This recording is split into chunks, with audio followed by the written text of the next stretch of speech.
La preuve qu'on n'est pas toujours à la ramasse dans les nouvelles technologies. Donc Cocorico, c'est Pierre-Henri qui m'avait envoyé cette information, donc je te la mettrai ici. Notamment c'est le rouleur électrique, enfin voilà, peu importe. J'ai fait une recherche, j'ai vu qu'il y en avait d'autres qui en avaient parlé, FR Android.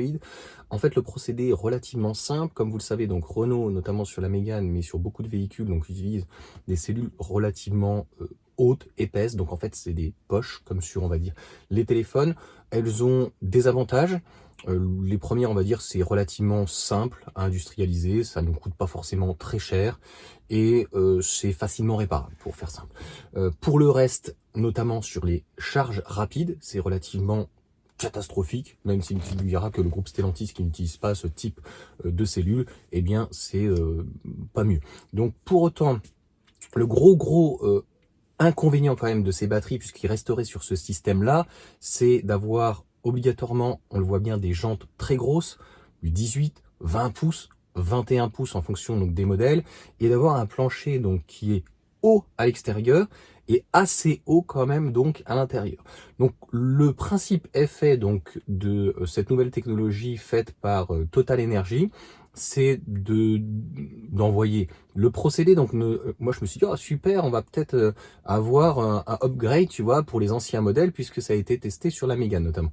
Et le but, c'est de le faire sur tous les véhicules, donc Renault.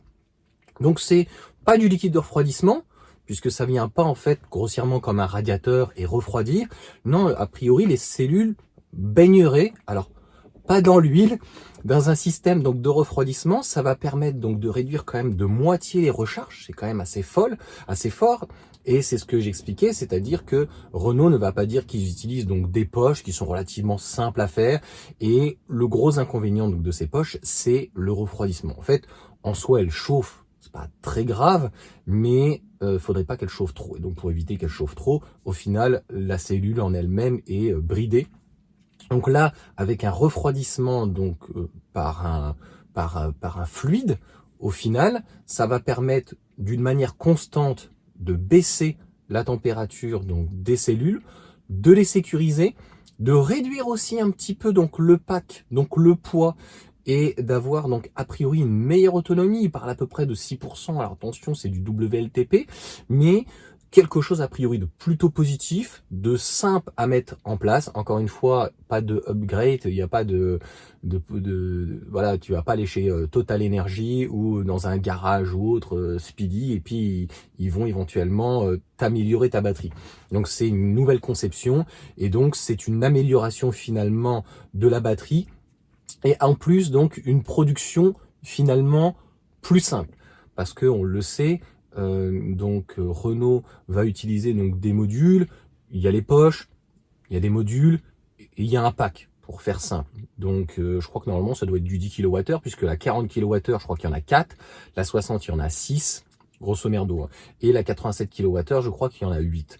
Donc en gros voilà. Donc je trouve que en tout cas, c'est une excellente idée. Et puis le gros plus, on sait que les batteries n'aiment pas trop chauffer, hein, comme beaucoup de choses. Et le risque, c'est toujours un risque éventuellement, pas forcément d'explosion, mais d'incendie. Et un incendie de toute façon malheureusement qui serait difficilement donc arrêtable.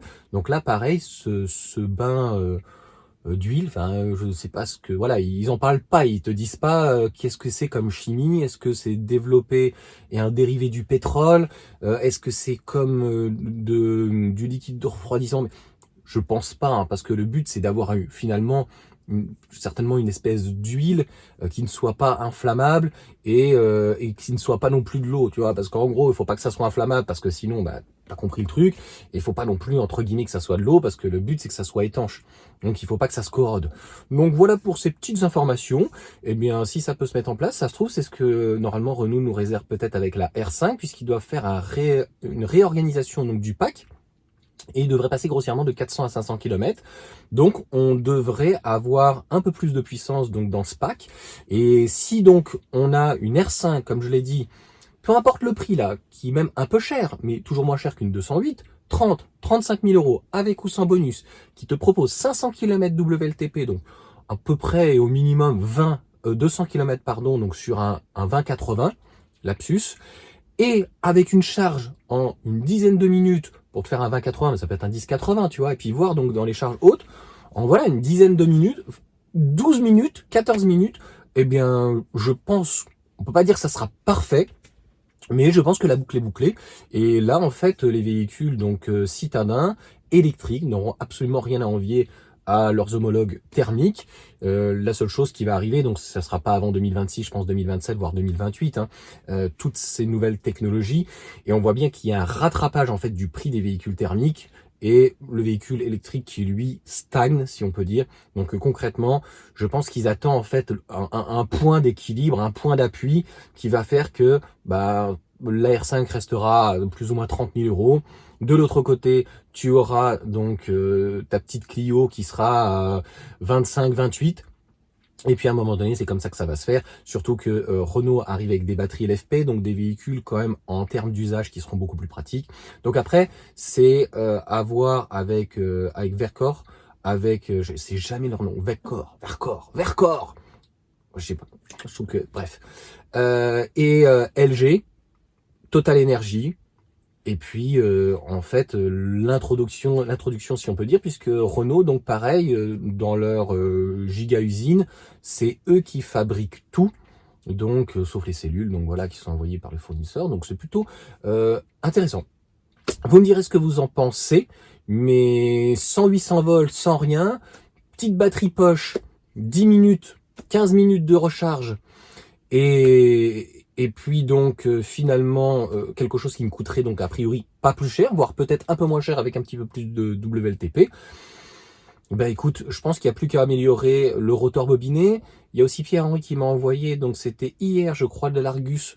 Bon, alors quand je vois la bête, si tu veux, du moteur, du rotor bobiné, de l'interverteur, enfin du convertisseur, euh, le tout, bah, je trouve que c'est encore gros.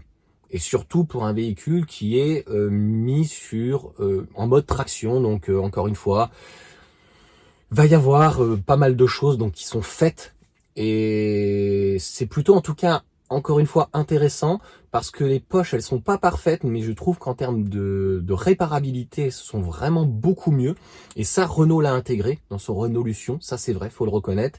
Et les moteurs finalement sans aimant, ben c'est plutôt bien. Donc est-ce que c'est l'avenir? Je sais pas.